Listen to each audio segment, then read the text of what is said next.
എല്ലാവർക്കും നമസ്കാരം.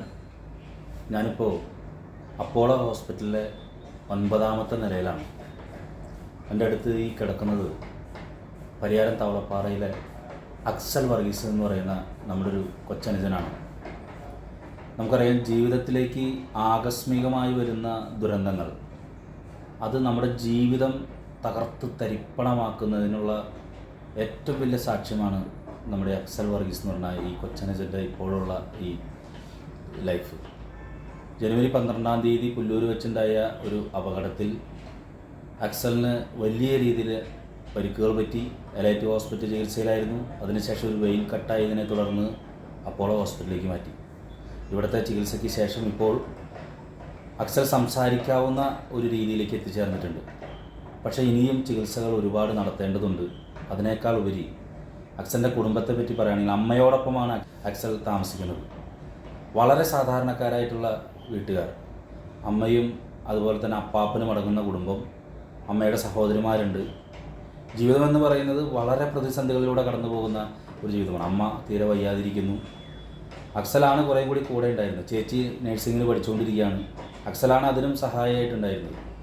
പക്ഷേ ഇപ്പോൾ അക്സൽ ഇങ്ങനെ കിടക്കുന്ന ഈ സ്ഥിതി തുടർന്നിട്ട് ഏകദേശം 10-12 ദിവസങ്ങളോളായി. അക്സലിന് ഈ ഹോസ്പിറ്റലിൽ നിന്നും ഡിസ്ചാർജ് ചെയ്ത് പോരണമെങ്കിൽ ഏകദേശം 4.5 ലക്ഷം രൂപയോളം ചിലവ് വരുന്ന ഒരു സ്ഥിതിയിലേക്കാണ്.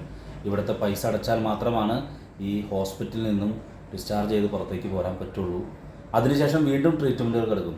പ്രിയപ്പെട്ടവരെ, നമുക്ക് ഒരു സാധാരണക്കാരായ വ്യക്തികൾക്കൊരു ഹോസ്പിറ്റലിൻ്റെ പടി കടന്ന് ചെല്ലുമ്പോൾ അവൻ്റെ നെഞ്ചിൽ ആദ്യമാണ് അവൻ ഏതൊക്കെ പണയം വെക്കണം എന്നുള്ളൊരു ചിന്തയിലാണ് അവൻ്റെ മനസ്സ്.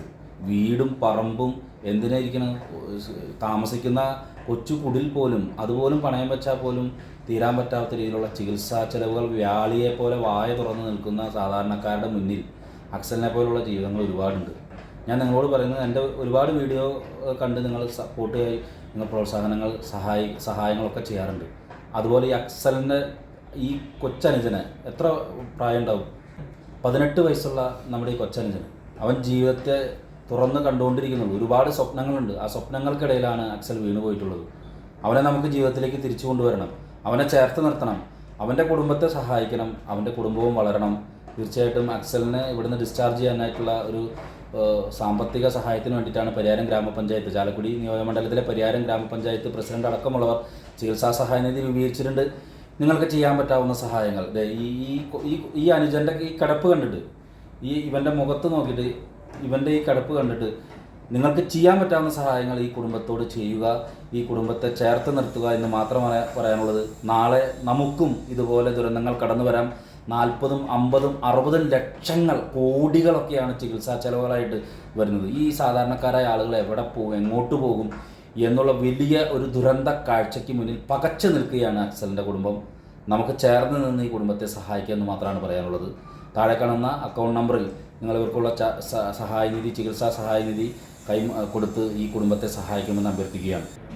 12-ാം തീയതി വണ്ടി ഇടിച്ച് തന്നെ എൻ്റെ കൈയുടെ അവസ്ഥ എന്ന് പറഞ്ഞാൽ കൈ അനങ്ങില്ല. കൈ ഒന്നും അനങ്ങാത്തൊരവസ്ഥയിലാണ് ഇപ്പോൾ. നമുക്ക് അതിൻ്റേതായ ഒരു വിഷമമുണ്ട്. പിന്നെ ഇനി കൈയിന് ശരിയാവണമെങ്കിൽ ഒരു ഓപ്പറേഷൻ കൂടി വേണമെന്നാണ് പറയണത്. പിന്നെ കാലും ഇതുപോലെ തന്നെ ഒരു ഓപ്പറേഷൻ കൂടി വേണമെന്ന് പറയുന്നുണ്ട്. കാലിനാണെങ്കിൽ ഒരു കഷ്ണം എല്ലില്ല എന്നും പറയുന്നുണ്ട്. എല്ല് കാണാണ്ടായി അങ്ങനെ പറയുന്നുണ്ട് നേഴ്സുമാർ. പിന്നെ വേറെ ഒന്നുമില്ല. വീട്ടിലത്തെ അവസ്ഥയാണെങ്കിൽ ഫുൾ മോശമാണ്. ഞാൻ ഹോട്ടലിൽ ജോലിയൊക്കെ ചെയ്തിട്ടാണ് വീട്ടിലത്തെ കാര്യങ്ങളൊക്കെ നോക്കിയിരുന്നത്. പിന്നെ അപ്പാപ്പനാണെങ്കിൽ 10-75 വയസ്സായി. ആളെ കൊണ്ടും പറ്റില്ല, കാര്യങ്ങളൊന്നും ഓടാത്തൊരവസ്ഥയിലാണ്. ചേച്ചിയും പഠിക്കാനാണ്.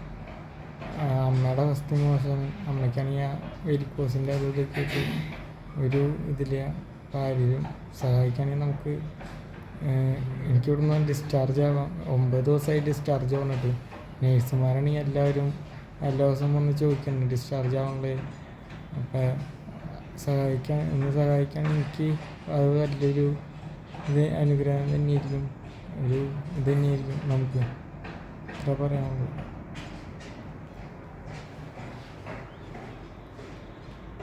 ഇപ്പം ഞങ്ങളെ സംബന്ധിച്ചോളം ഞങ്ങൾക്ക് സ്വപ്നം കാണാൻ പറ്റാത്തൊരു സംഖ്യയാണ് ആശുപത്രിയിൽ വന്നിരിക്കുന്നത്. അതിലിപ്പോൾ ഞങ്ങൾക്കൊരു 3.5 ലക്ഷത്തോളം അടയ്ക്കാൻ പറ്റി. ഇനി ഇപ്പോൾ അവരുടെ ഡിസ്കൗണ്ടൊക്കെ കഴിഞ്ഞിട്ട് ഒരു 4 ലക്ഷം രൂപ ഇപ്പോൾ അടയ്ക്കണം പറഞ്ഞത്. എനിക്ക് 9 ദിവസം ഡിസ്ചാർജ് ചെയ്തിട്ട്, പക്ഷേ ഞങ്ങളെക്കൊണ്ട് യാതൊരു നോട്ട്സില്ലാത്തത് കൊണ്ട് വീണ്ടും കൊണ്ടിട്ടിരിക്കുകയാണ്. അപ്പോൾ ആശുപത്രിക്കാർ പറയുന്നത് നിങ്ങൾ എത്രയും ഡിസ്ചാർജ് ചെയ്ത് പോകണം, പൈസ കൂടിക്കൊണ്ടിരിക്കുന്നു പറഞ്ഞു. ഞങ്ങളെക്കൊണ്ട് ഇപ്പോൾ യാതൊരു നോട്ട്സില്ല. ഞാനിപ്പോൾ പറഞ്ഞ് എൻ്റെ കിടക്കുന്ന വീട് വരെ ഇപ്പോൾ ജപ്തിയിലായിട്ടാണ് നിൽക്കുന്നത്. പിന്നെ ഞങ്ങൾക്ക് സാമ്പത്തികമായിട്ട് വേറെ ആരും ഞങ്ങളെ സഹായിക്കാനില്ല. അപ്പോൾ അതുകൊണ്ട് ഈ മോൻ്റെ അവസ്ഥ കണ്ട് നിങ്ങൾ അവരെ സഹായിക്കുന്നതാണ് അഭ്യർത്ഥിക്കാനുള്ളത്. അച്ഛന് എൻ്റെ പേരക്കുട്ടിയാണ്. അവന് അമ്മയുണ്ട്, അപ്പനുണ്ട്. പക്ഷെ 2 പേരെ കൊണ്ട് കഴിവില്ല, അപ്പം നോക്കണില്ല. അവൻ്റെ ഒരു പ്രയത്നം കൊണ്ടാണ് അവൻ ചേച്ചിനെ പഠിപ്പിച്ചതും വണ്ടിക്കൂലി കൊടുത്ത് അവളെ ഓരോ ദിവസം വിടുന്നതും എത്തിച്ചെലവിന് വഴി കണ്ടെത്തിയതും അവനാണ്. അവന് ഇത്രയും വലിയൊരു ആക്സിഡൻറ്റ് സംഭവിച്ചു. ഞങ്ങൾക്ക് നോക്കാൻ ഇപ്പം കഴിവില്ല. നാട്ടുകാർ അവനോട് സ്നേഹമുള്ളവരും അവനോട് ദയവുള്ളവരും അവനെ സഹായിച്ച് ആശുപത്രിയിൽ നിന്ന് കൊണ്ടുവരാനും അവനെ സംരക്ഷിക്കാനുള്ള അതിനുള്ള സഹായത്തിന് വേണ്ടി ഞാൻ നിങ്ങളോട് എല്ലാവരോടും അഭ്യർത്ഥിക്കുന്നു, ആവശ്യപ്പെടുന്നു. ഓൾറെഡി അക്സൽ ഇപ്പോൾ ഈ ഹോസ്പിറ്റലിൽ നിന്ന് ഡിസ്ചാർജാണ്. പക്ഷേ ഇവിടുന്ന് പോകണമെങ്കിൽ ഈ ബാക്കിയുള്ള പണം അടയ്ക്കണം. 9.5 ലക്ഷം രൂപയോളം ആകെ ചിലവായിട്ടുണ്ട്. അതിലൊരു 3.5 ലക്ഷം രൂപ അടച്ചു, ബാക്കി കുറച്ച് ഡിസ്കൗണ്ട് ചെയ്തു. ഇനി ഒരു 4.5 ലക്ഷം രൂപയും കൂടി അടയ്ക്കാനുണ്ട്. ആ തുകയ്ക്ക് വേണ്ടിയിട്ടാണ് അക്സലും കുടുംബവും നമ്മോടൊപ്പം ഇപ്പോൾ നമ്മുടെ സഹായത്തിന് വേണ്ടി നിറകണ്ണുകളോടെ നോക്കുന്നത്. തീർച്ചയായിട്ടും നമുക്ക് അക്സലിനെയും കുടുംബത്തെയും സഹായിക്കണമെന്ന് മാത്രമാണ് പറയാനുള്ളത്.